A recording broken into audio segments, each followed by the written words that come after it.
Good morning बच्चों।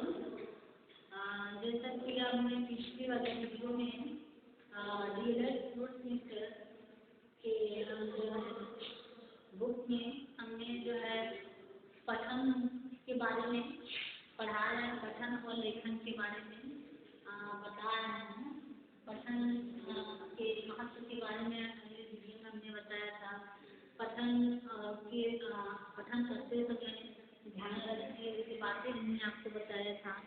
और साथ ही साथ इसके बाद हमने छात्रों में किस प्रकार से पठन करने की योग्यता को हम विकसित कर सकते हैं इसके बारे में हमने आपको समझाया था। और फिर अब जो वीडियो हम बनाने जा रहे हैं इसमें ये देखेंगे कि पठन का अर्थ ग्रहण करने में महत्व। अभी तो पठन का जो महत्व था उसके बारे में बताया कि पठन का क्या महत्व होता है। एक छात्र और शिक्षक या अन्य व्यक्तियों को ले लिया जाए तो उसमें ये देखा जाता है कि पठन का महत्व उनके जीवन में बहुत ही उपयोगी होता है, जिसका लाभ हमें किसी क्षेत्र में कहीं भी अगर वो रहते हैं तो उसका लाभ उनको प्राप्त होता है। तो इसी प्रकार अब हम देखेंगे कि पठन का ग्रहण करने में महत्व, पठन का अर्थ ग्रहण करने में महत्व जैसे होता है कि पठन के महत्व को ग्रहण करने पठन के द्वारा छात्र में निम्नलिखित योग्यताओं का विकास होता है। पठन के द्वारा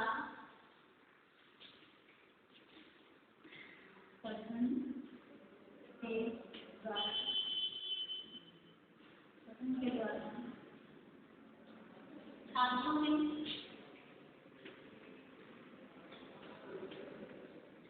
में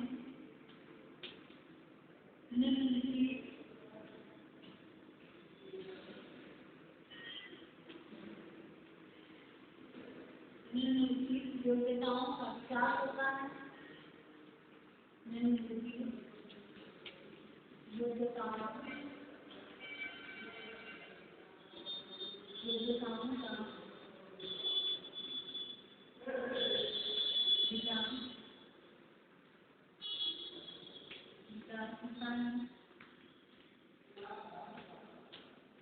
होता है।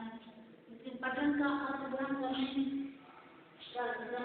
महत्व, जैसे कोई छात्र है तो छात्र के द्वारा या छात्रों में ऐसे बहुत सारी योग्यताएं हैं तो पठन के द्वारा उनका जो है विकास होता है। पठन करते समय विशेष रूप से यह देखा जाता है कि छात्रों में जो भी गलतियाँ होती हैं, जो भी उनके अंदर कमी होती है, उस योग्यता को जो है पठन के द्वारा पूरा जो है अशुद्ध वाक्य को शुद्ध वाक्य में शिक्षक का ये कर्तव्य होता है कि अगर वो पठन कर रहा है छात्र तो उसके पूरे पठन सामग्री को विशेष रूप से उसे प्रोवाइड कराना चाहिए, उसे देना चाहिए, जिससे कि पठन करते समय उसे किसी भी प्रकार की झिझक या किसी भी प्रकार की परेशानियाँ या कठिनाइयों का सामना न करना पड़े। जैसे हो गया पठन सामग्री का केंद्रीय भाषा का विचार ग्रहण कर लेना। पहला अगर हम योग्यता लेते हैं, पहली योग्यता में है कि पठित सामग्री का केंद्रीय विचार, केंद्रीय भाषा का विचार ग्रहण कर लेना। ये पहला है। निम्नलिखित बातों में हम ये लिखते हैं पठित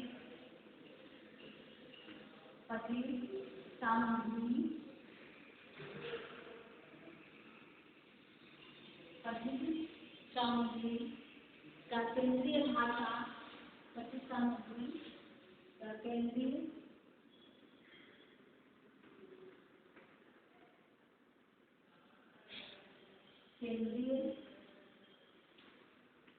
भाषा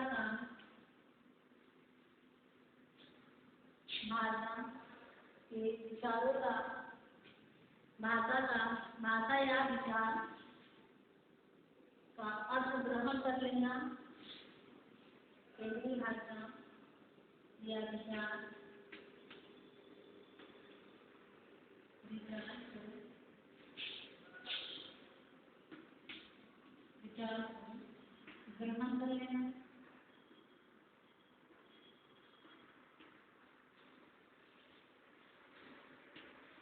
कर लेना। मतलब पठन सामग्री पठन करते समय अगर छात्रों ने अगर देखा जाए छात्र जब पठन कर रहे होते हैं तो उस समय क्या है कि उनके पास वो पढ़ने की जो सामग्री होगी उसमें ये केंद्रीय मतलब उनका ध्यान जो होगा वो भाषा या विचार को ग्रहण करने के लिए होना चाहिए। हम जब भी कोई पठन करते हैं या छात्र पठन करता है तो उसमें सबसे चीज देखने में ये होती है कि वो जो पठन कर रहा है भाषा सही है या उसका विचार भाषा द्वारा वो जो पढ़ रहा है उसे जो है ग्रहण कर रहा है या गहन अध्ययन कर रहा है। ये सारी चीजें इस योग्यता का विकास उनमें होने लगता है। जब हम पठन करते हैं तो बच्चों में छात्रों में भाषा या विचार का ग्रहण कर लेना मतलब उनकी योग्यता का विकास हो जाता है, उनकी योग्यता का विकास होने लगता है। अगर दूसरी चीज अगर और भी सारी सामग्रियां हैं जैसे प्रकाशित करना, तो इस प्रकार जैसे देखा जाए तो उनकी योग्यताओं को या उनकी योग्यताओं के विकास के लिए छात्रों को जैसे अनावश्यक स्थलों को छोड़ते हुए मुख्य सूचनाओं और भावों को ग्रहण कर लेना।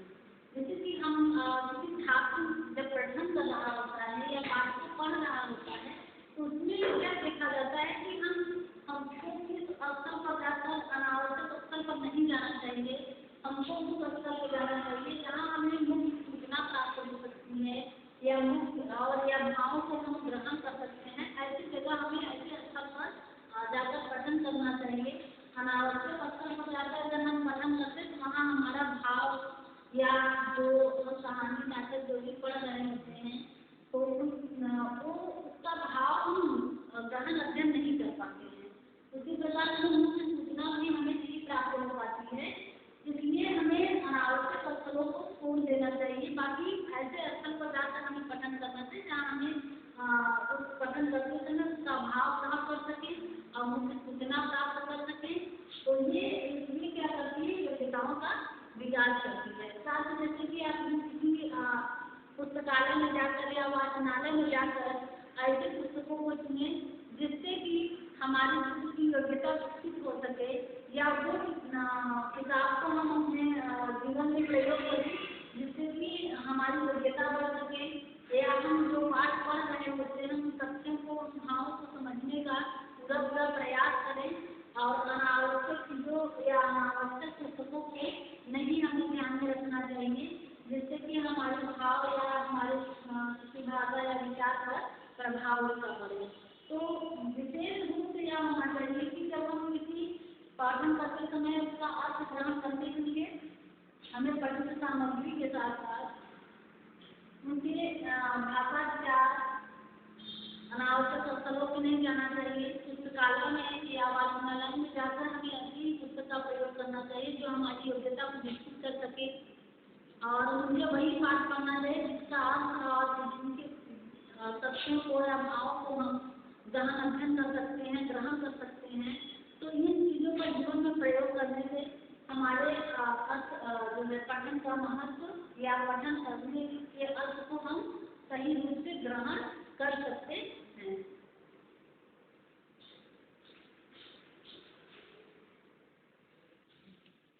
तो जिस प्रकार अभी हमने आपको पठन के बारे में बताया कि पठन के ग्रहण करने में महत्व को बताया, उसी प्रकार पठन का सृजनात्मक योग्यता में महत्व।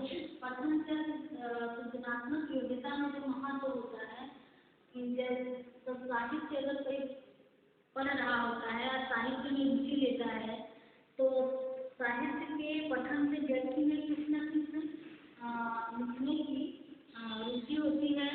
साहित्य पढ़ते समय या उसके मन में कुछ न कुछ सृजन करने की जो शक्ति होती है वह जरूर उसका प्रयोग जीवन में करता है।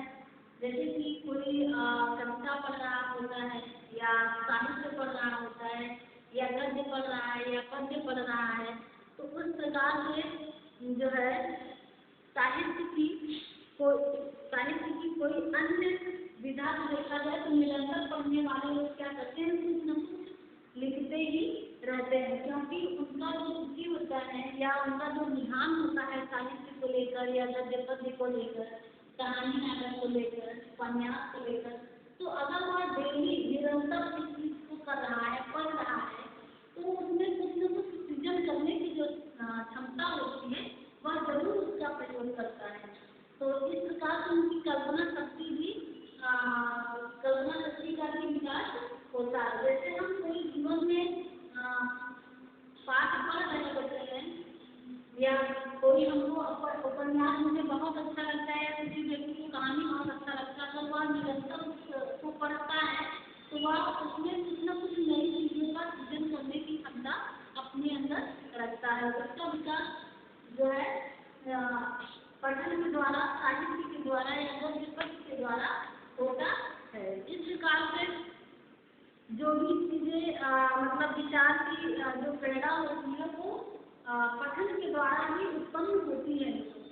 जैसे छात्र हो गए या शिक्षक हो गए, कोई भी अगर पठन कर रहा होता है उसको जो भी प्रेरणा उसे प्राप्त होती है वो क्या करता है, उसमें कोई न कोई नई चीजों का जो है सृजन करता है, जिससे कि वो भी लेखन करने में अपनी रुझान कर सके, अपनी शक्ति को बढ़ा सके। इस प्रकार से पठन की सृजनात्मक योग्यता में महत्व, ये बहुत बड़ा महत्व है कि अगर हम डेली पठन कर रहे हैं, डेली पाठ सामग्रियों को साथ मिलकर पठन करते हैं, पढ़ाई कर रहे हैं, तो उसमें कुछ न कुछ नई चीजों का सृजन करने की क्षमता छात्र के अंदर विकसित होता है।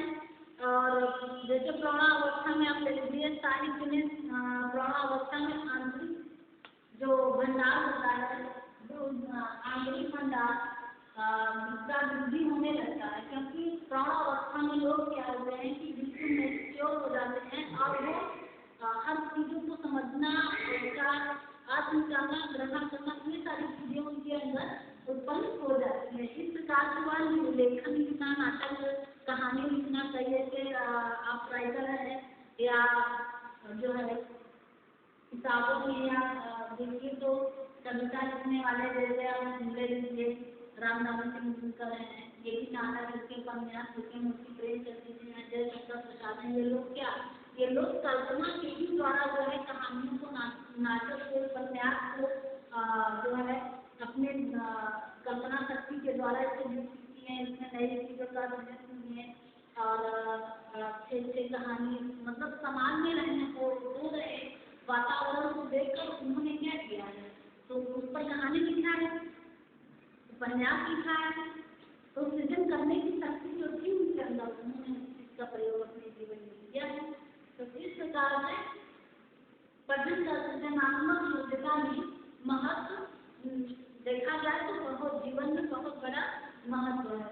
तो आप जब भी पठन करिए तो उसका अर्थ ग्रहण करिए, अर्थ ग्रहण करने के बाद उसमें कुछ न कुछ नई चीजों का सृजन करने की क्षमता भी अपने अंदर रखिए। तो इस प्रकार छात्रों में ये चीजें शिक्षक के द्वारा पूरा सहयोग या सहायता प्रदान करनी चाहिए, जिससे कि छात्र पूरे रूप से अपनी सृजन करने की क्षमता को विकसित कर सके।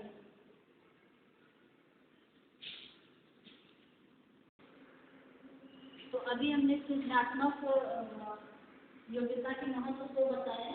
तो इसी प्रकार आज हम देखेंगे कि पठन के प्रकार, पठन के कितने प्रकार होते हैं और प्रकार का क्या महत्व है या क्या परिभाषा होनी चाहिए जीवन में छात्रों के।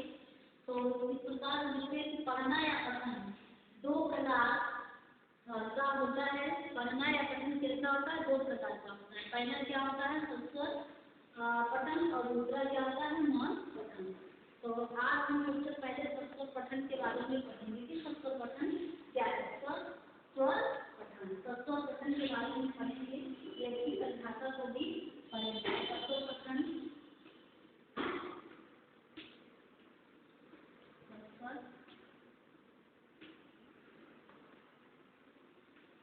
पठन के बारे में पढ़ेंगे।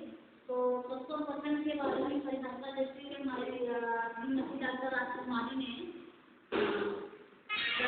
शर्मा ने लिखा है कि लिखित भाषा के वर्णनात्मक पठन को जो है सस्वर पठन करते हैं।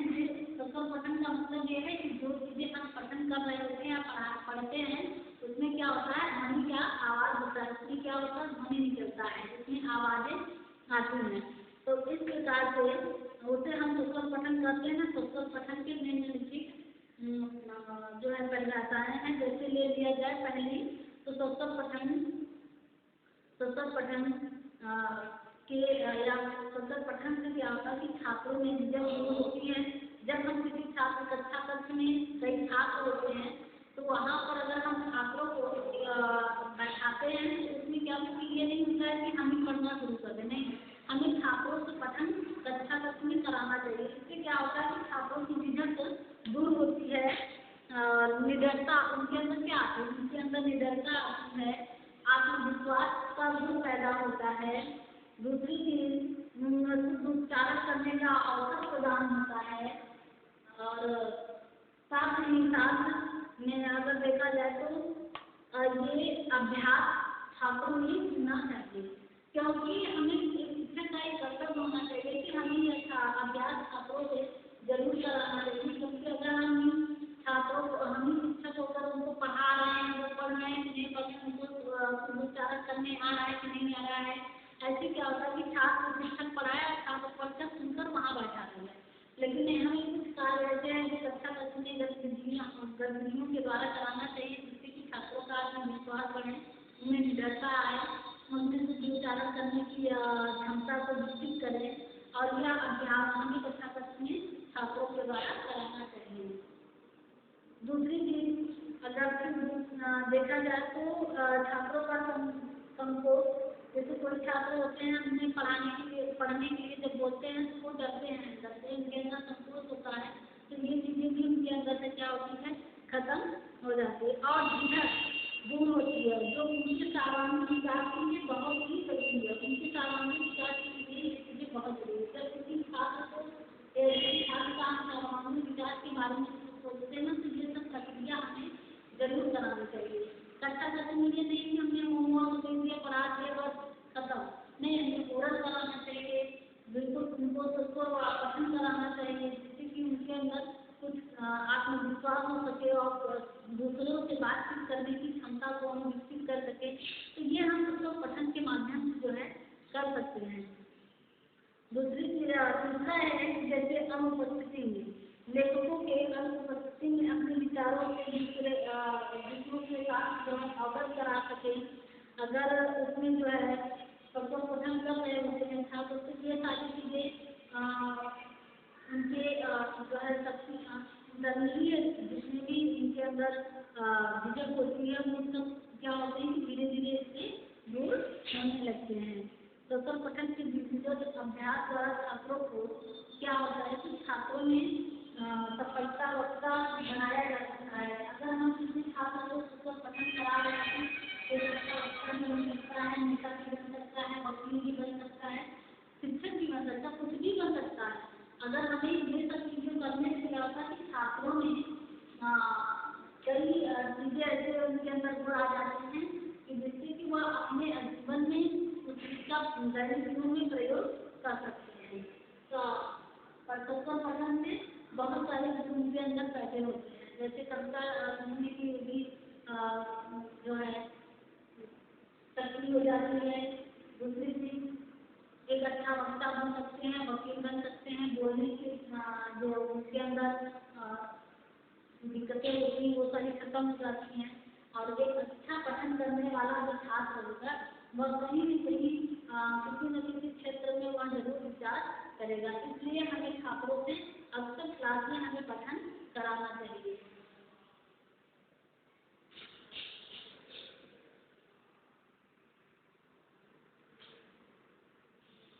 अब जो है हम जैसे स्वस्वर पठन बताए, तो स्वस्वर पठन के बाद हम स्वस्वर पठन के उद्देश्य को बताएंगे कि स्वस्वर पठन का उद्देश्य क्या है। स्वस्वर पठन का उद्देश्य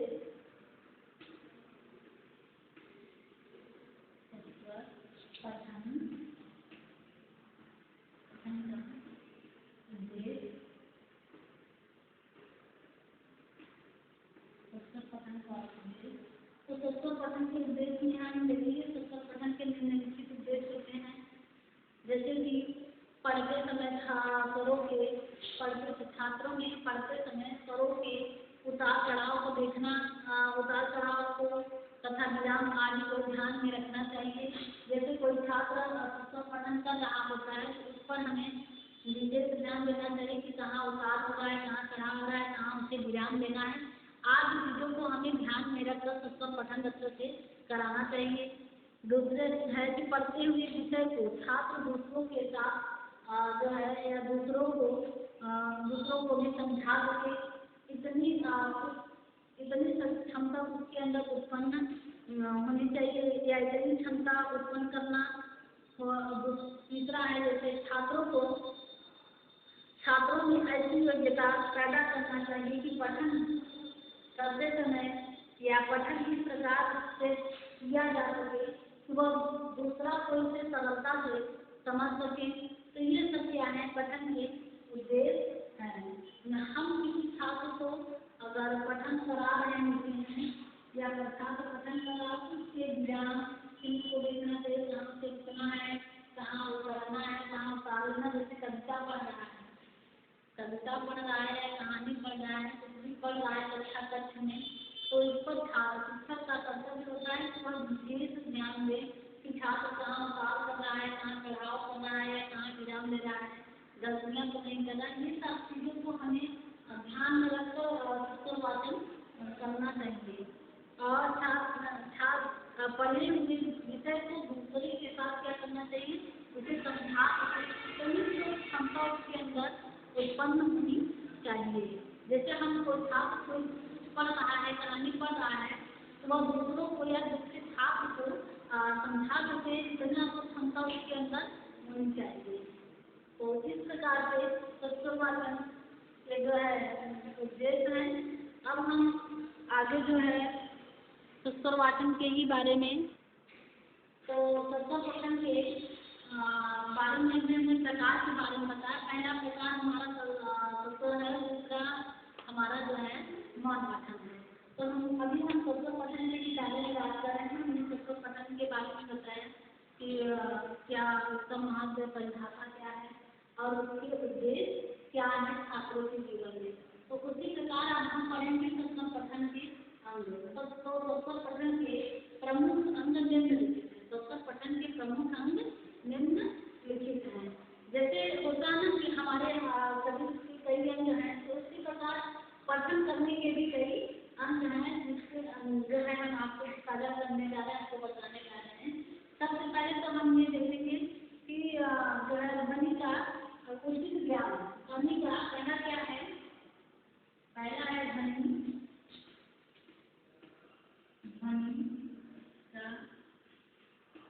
का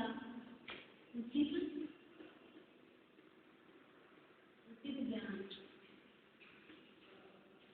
पहला हमारा क्या है, ध्वनि का उचित ज्ञान। देखिए छात्रों में जब छात्र पठन कर रहे होते हैं तो उनमें हम ये देखते हैं कि छात्र को सब ध्वनियों का उचित ज्ञान कराना चाहिए। छात्र जब पढ़ाई कर रहा होता है, कक्षा कक्ष में जो भी पाठ पढ़ रहा होता है, उसमें हमें ये ध्यान देना चाहिए कि छात्र का जो ध्वनि है वह उचित है या नहीं। कुछ छात्र होते हैं बड़े धीरे से पढ़ते हैं, कुछ हैं बहुत तेज से पढ़ते हैं, लेकिन नहीं, उसमें हमें ये देखनी चाहिए कि ध्वनि की तीव्रता क्या होनी चाहिए, किस जो है प्रकार से हमें पढ़ना चाहिए या छात्र को पढ़ना चाहिए। इसका ज्ञान छात्रों को विशेष रूप से देना चाहिए। तो जब छात्र शब्द को पढ़ रहा होता है, छात्र की सब ध्वनियों का उचित ज्ञान कराना चाहिए। सभी बिंदुओं के उचित स्थान से ध्वनि निकाल सकते हैं। जैसे हम जब उचित ज्ञान कराएंगे तभी वह बिंदुओं के उचित स्थान से ध्वनि को निकाल पाएंगे। दूसरा हमारा है शुद्ध उच्चारण। दूसरा हमारा क्या है, पठन के अंग में शुद्ध उच्चारण। शुद्ध उच्चारण तो शुद्ध उच्चारण क्या है, छात्र जब पुस्तक पठन कर रहा होता है कक्षा कक्ष में, तो उसमें हमें उसे ध्वनि करते समय या उसे पढ़ते समय, पठन करते समय हमें उसे शिक्षक को विशेष ध्यान देना चाहिए कि छात्र जो वाक्य बोल रहा है या जो भाषा बोल रहा है शुद्ध है या अशुद्ध है। शुद्ध बोल रहा है तो ठीक है, अगर अशुद्ध बोल रहा है उस पर हमें विशेष ध्यान देनी चाहिए, उसकी शुद्धता पर विशेष ध्यान दें। जो अशुद्ध है उसे हमें शुद्ध बताकर उसे उच्चारण कराना चाहिए। इससे क्या होता है कि जो है इतना अभ्यास करा दिया जाए कि वह कभी भी गद्य पद में जो भी चीजें लिखी हो उसका सही सही या शुद्ध उच्चारण कर सके। फिर हमारा है तीसरा हमारा है उचित बल। उचित बल तीसरा हमारा क्या है? तीसरा है हमारा उचित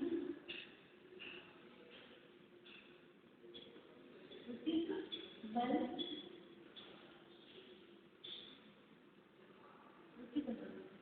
हम छात्र जब दोस्तों पसंद कर रहे होते हैं तो इस पर हमें जो है छात्रों को प्रत्येक शब्द की उचित वर्ग से आगे यह होना चाहिए कि जो वो पढ़ रहा है या अवगत कराना चाहिए, कराया जाए कि वो जो पढ़ रहा है उसको कितनी जो है अच्छी या सबक जो है पढ़े। हमें उचित वर्ग के साथ ही संस्कृत वाचन करना चाहिए। जैसे कविता पढ़ रहे हैं तो बहुत से पढ़ने लगे कि हम धीरे हो गए, नहीं, हम उचित वर्ग के साथ अगर पढ़ेंगे तो सारी लाइनें एक साथ जो है हम सही ढंग से व्यक्त कर पाएंगे। तो ये हमारा दूसरा अंग था। चौथा अंग है विराम चिन्हों का प्रयोग। चौथा हमारा क्या है? चौथा है हमारा विराम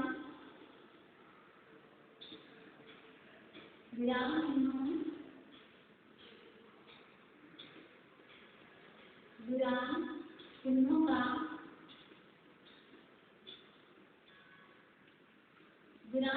का प्रयोग। चौथा हमारा क्या है? प्रमुख अंग में विराम चिन्हों का प्रयोग। जैसे हम कोई छात्र जब कहानी या नाटक गद्य पद्य पढ़ रहा होता है तो उसमें हमें शिक्षक को यह चाहिए कि जो छात्र गद्य पद्य पढ़ रहा है उसमें विराम चिन्हों का सही जगह प्रयोग कर रहा है कि नहीं कर रहा है, इस पर हमें उसे अवगत कराना चाहिए कि वह विराम चिन्हों का जो है बार बार उसका सही ढंग से प्रयोग करे। इससे क्या होता है कि ये छात्र अगर कहीं भी बसता है या कुछ भी है तो जब वह बोलता है तो उसमें विराम चिन्हों का प्रयोग करने का जो तरीका होता है उसे पता होता है। तो इस चीज को हमें अवगत कराना चाहिए। अब हमारा है पांचवा है जैसे हम देखते हैं कि सरसता एवं मधुरता। सरसता एवं मधुरता पांचवा हमारा है सरसता एवं मधुरता।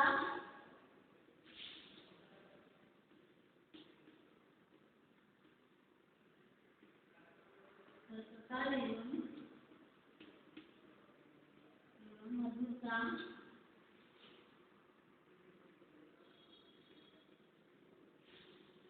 सरसता एवं मधुरता छात्रों को ध्यानपूर्वक पठन करते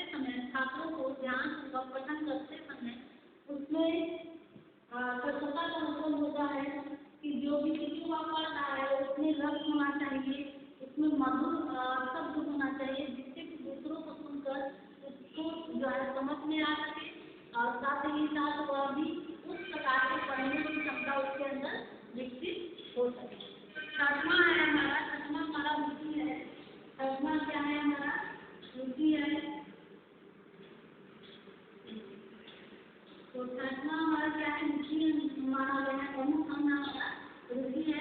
जब कोई छात्र पठन कर रहा होता है तो या संस्कृत पठन कर रहा है उसमें संस्कृत पठन करने की रुचि होनी चाहिए। जब हम किसी छात्र रुचि रखेगा तभी संस्कृत पठन कर सकता है। अगर उसके अंदर रुचि है वह पढ़ने नहीं चाहता है, पढ़ना पसंद नहीं करता है तो वह न तो अर्थ ग्रहण कर पाएगा या न तो सरसता या मधुरता से ध्वनि निकाल पाएगा, उसमें किसी भी प्रकार का अर्थ नहीं होता।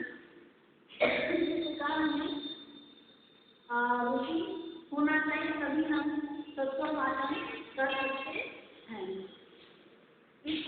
अब हमारा है सातवां वाचन मुद्रा। सातवां हमारा क्या है? वाचन मुद्रा।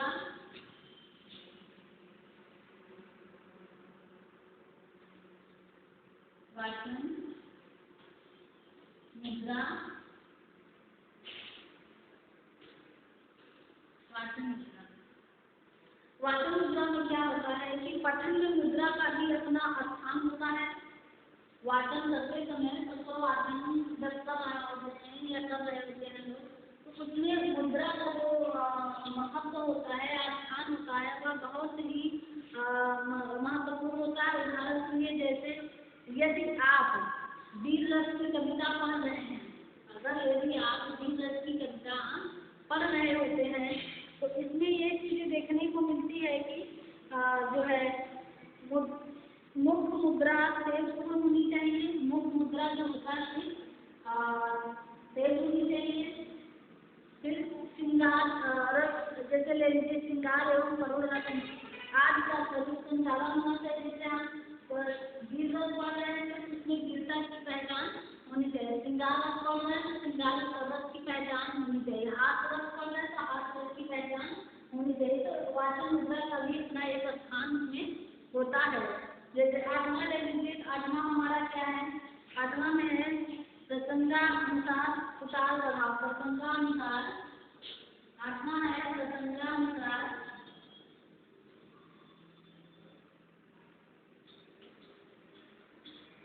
प्रसंगानुसार उतार और चढ़ाव, उतार व चढ़ाव।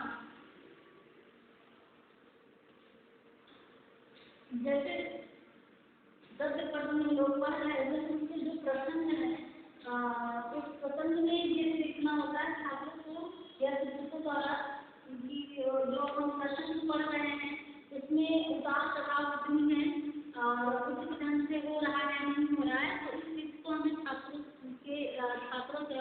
छात्रों को अवगत कराना चाहिए, जिससे कि प्रसंग का उतार चढ़ाव सही ढंग से हो सके। और आज न जाइए तथा इसका पुत्र अपने को, मतलब ये चीजें अगर जो हम पढ़ रहे होते हैं उसका भाव निकल कर सामने आना चाहिए, प्रसंग होना चाहिए, स्वर ध्यान रखना चाहिए।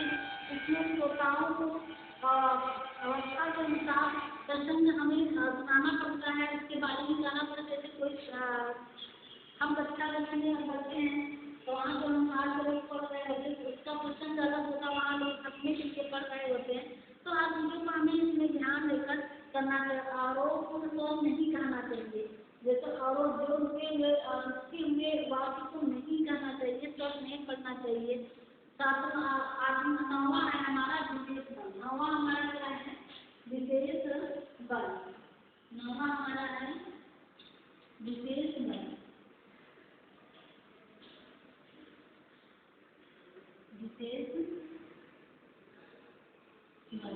तो संस्कृत पठन के प्रमुख अंग में हमारा नौवां अंग क्या माना गया है, विशेष बल। तो विशेष बल में क्या होता है कि विदुषी लेखिका, जैसे मान लीजिए लेखिका थी, वो क्षत्रिय अन्य चीजों पर उन्होंने जो है अपने अध्यापक, मतलब वाचन में अध्यापक के लिए भी कहा है कि अध्यापक जो होते हैं ये जो विशेष बल होता है इस पर छात्रों को या शिक्षकों द्वारा छात्रों में ये बात का ध्यान रखना चाहिए, सलाह दी जानी चाहिए कि वह जो भी वाचन हो रहा है, पुस्तक वाचन पठन किया जा रहा है, उसमें जो है शब्दों के या पुस्तक को बाएं हाथ में आंखों की दूरी और इसके साथ साथ प्रकाश उधर से आना चाहिए बाहरी ओर से, ये सब का हमें विशेष बल छात्रों को देना चाहिए या विशेष ध्यान देकर छात्रों को अवगत कराना चाहिए। तो इस प्रकार से पुस्तक पठन के ये अंग है। पुस्तक पठन के कितने अंग हैं, 9 अंग हैं। पहला क्या है, पहला है गुरु का उचित ज्ञान कराना, दूसरा है उच्चारण कराना, तीसरा है उचित बल, चौथा हमारा ज्ञान सिद्धों का प्रयोग, सरलता एवं मधुरता होनी चाहिए, छठवां हमारा बुद्धि है और सातवां है वाचन मुद्रा, आठवां हमारा प्रसंग का अनुसार उतार चढ़ाव और नौवां हमारा क्या है विशेष बल। तो ये है पुस्तक पठन के प्रमुख अंग, प्रमुख 9 अंग होते हैं पुस्तक पठन। क्या हम पुस्तक पठन के वेद के बारे में पढ़ेंगे। सत्तर पठन की भेद के बारे में बताएंगे। जैसा अभी हमने आपसे सत्तर पठन के प्रमुख अंग को बताया कि प्रमुख 9 अंग हैं, उसी प्रकार हम सत्तर पठन के भेद को पढ़ेंगे कि सत्तर पठन के कितने भेद होते हैं। तो सत्तर पठन की प्रमुख रूप से 2 भेद किए गए हैं। पहला है व्यक्तिगत पठन और दूसरा है सामूहिक पठन। तो आज हम व्यक्तिगत पठन के बारे में पढ़ेंगे। पहला विषय माना गया है व्यक्तिगत पठन। व्यक्तिगत पठन के बारे में पढ़ेंगे कि व्यक्तिगत पठन क्या है। वेद के अनुसार, तो वेद के अनुसार यह देखते हैं कि जब व्यक्तिगत पठन कक्षा में अध्यापक के आदर्श पाठ करने के पश्चात जो है किया जाता है। आदर्श पठन या आदर्श पाठ करने के बाद छात्र क्या होता है, अध्यापक के पठन करते समय उसका अनुकरण करता है और फिर उसके बाद विशेष बात यह है कि अनुकरण के समय छात्र जो होता है वो विशेष ध्यान देता है कि जो चीजें शिक्षक बोल रहा है, अध्यापक पढ़ रहा है, उस पर विशेष ध्यान देता है। अशुद्धियों को छात्र जो है इस प्रकार से अशुद्धियों को और जो है वो ध्यान देना चाहिए, किंतु बीच में रोकना या एकदम गलत है। तो ये चीजें जैसे बीच में कोई चीजें पढ़ रही हैं उसे बीच में रोकना एकदम क्या है, गलत है। पाठ के बाद ही छात्र को उसकी त्रुटियों से अवगत कराया जाए।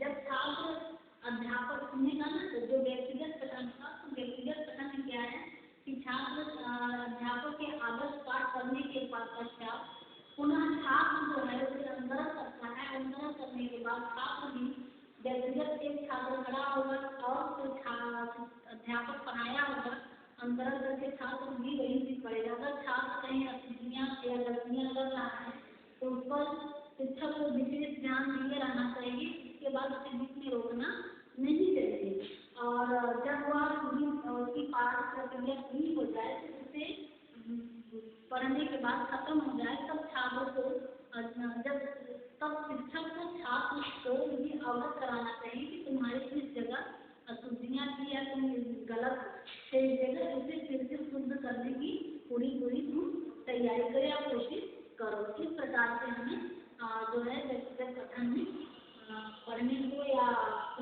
गलतियों को समझने का विशेष ध्यान होता है। बिल्कुल व्यक्तिगत पठन में क्या होता है, लोग विशेष एक व्यक्ति पर ध्यान देते हैं।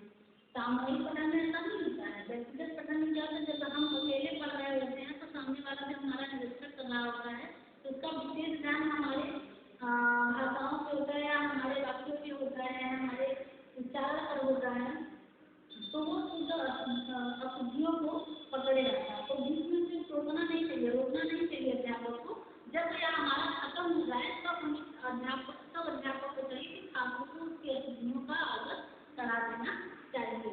ये तो व्यक्तिगत पठन था। हम सामूहिक पठन में पढ़ेंगे कि सामूहिक पठन क्या है। दूसरा नाम क्या है, सामूहिक पठन।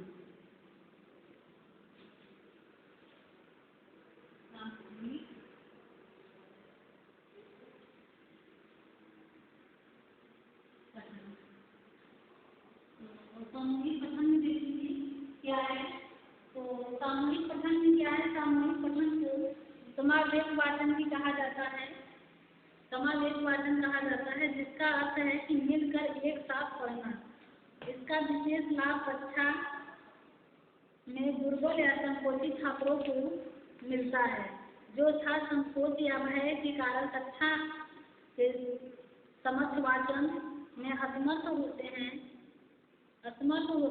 उन्हें समस्त कक्षा के साथ उच्चारण करने का अवसर मिल जाता है, जिससे वे निडर होकर पढ़ने लगते हैं। छोटी कक्षाओं में अकेला छात्र कभी संकोच के कारण तो कभी भय के कारण नहीं पढ़ पाता या बोलने में घबराता है। अतः सामूहिक वाचन कराया जाता है। धीरे धीरे उच्चारण का अभ्यास होने पर संकोच के दूर हो जाने पर भी या उससे अकेले पढ़ने में कठिनाइयाँ नहीं होती। यह केवल 13 या 14 वर्ष तक के छात्रों को ही कराया जाता है, किंतु विद्यालय के अनुशासन एवं पड़ोसी की कक्षाओं में शांति भंग न हो, इस बात पर विशेष अवश्य ध्यान हमें या छात्रों को या शिक्षकों को देना चाहिए। जैसे देखो, मान लेते हैं कि सामूहिक वाचन क्या होता है। तो सामूहिक वाचन क्या होता है कि जब एक साथ वाचन कराया जाता है तो उसमें जो कमजोर बच्चे होते हैं, जो छात्र कमजोर होते हैं या संकोची होते हैं, वह पढ़ने में असमर्थ होते हैं, तो धीरे धीरे क्या होता है, उनके अंदर से भी संकोच हटने लगता है, उनके अंदर से निडरता आने लगती है, उनकी अशुद्धियों को शुद्ध वाचन करने लगती है। इसलिए कक्षा कक्ष में हमें सामूहिक वाचन भी कराना चाहिए।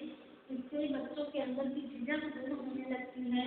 ये सिर्फ 13 से 14 वर्ष के बच्चों तक होता है और हमें यह विशेष ध्यान देना चाहिए, विशेष बातों का ध्यान देना चाहिए कि जो पड़ोसी कक्षाएं चल रही होती हैं उन्हें भी हमें भंग नहीं करना चाहिए। इस प्रकार से हमें वाचन कराना चाहिए। होता है ना, छोटे बच्चों से एक साथ दे दिया जाता है या कुछ भी पढ़ने के लिए एक साथ कविता पढ़ते हैं, एक साथ कहानी या कुछ पढ़ते रहते हैं साथ में, तो उनके अंदर ये सारी चीजें जो असमर्थ होते हैं, बिल्कुल कि हम खड़े हो जाएंगे तो लोग मुझे मारेंगे, डांटेंगे या लज्जा महसूस करेंगे, नहीं आएगा, तो उनके अंदर से भी ये सारी चीज़ों को जो है सामूहिक पठन के द्वारा दूर होने लगता है। तो हमें व्यक्तिगत और सामूहिक पठन भी कक्षा कक्ष में अध्यापक को कराना चाहिए। इससे बच्चों के अंदर की निडरता आती है, आत्मविश्वास बढ़ता है, वह भी अपने अंदर के संकोच को खत्म करके पठन करने में बिल्कुल जो है भय नहीं उनके अंदर होता है।